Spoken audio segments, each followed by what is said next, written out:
In 1940, George Orwell wrote, "Almost certainly we are moving into an age of totalitarian dictatorships, an age in which freedom of thought will be at first a deadly sin and later on a meaningless abstraction.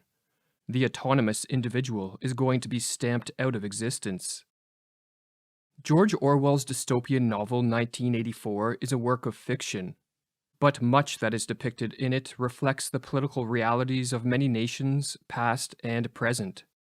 At least three-quarters of what Orwell narrates is not negative utopia, but history, Umberto Eco wrote. Referring to his time spent in Belgrade under communist rule, Lawrence Durrell wrote that, "Reading 1984 in a communist country is really an experience, because one can see it all around one."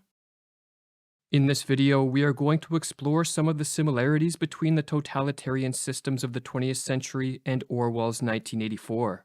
And as will become evident, many of these totalitarian traits are re-emerging in the modern world.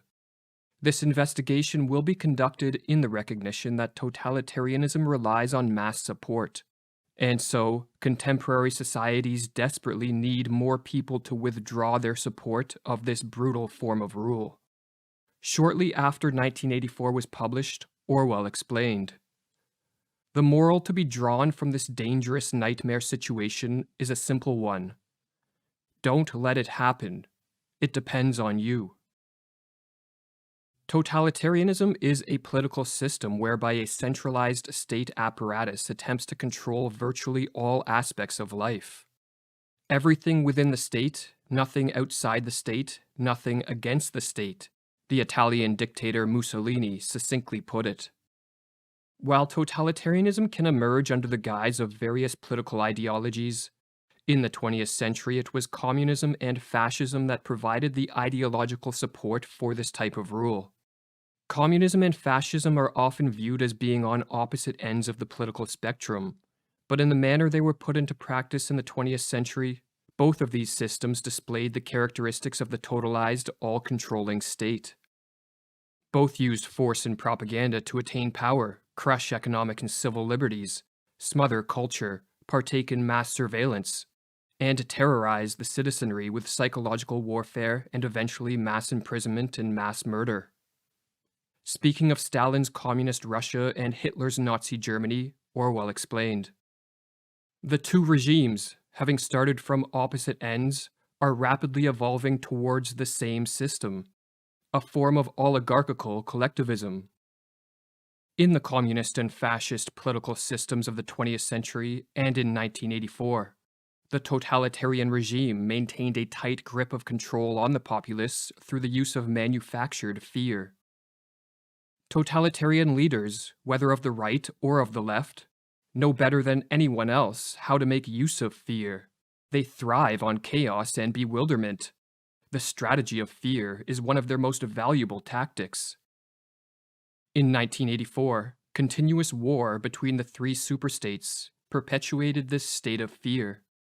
It was not important who was at war with who, or who was allied with who, as this was changing all the time, and the point of the war was not for one superstate to conquer another, but for all three superstates to work behind the scenes to create the conditions of terror that would enable them all to institute totalitarian controls within their own borders.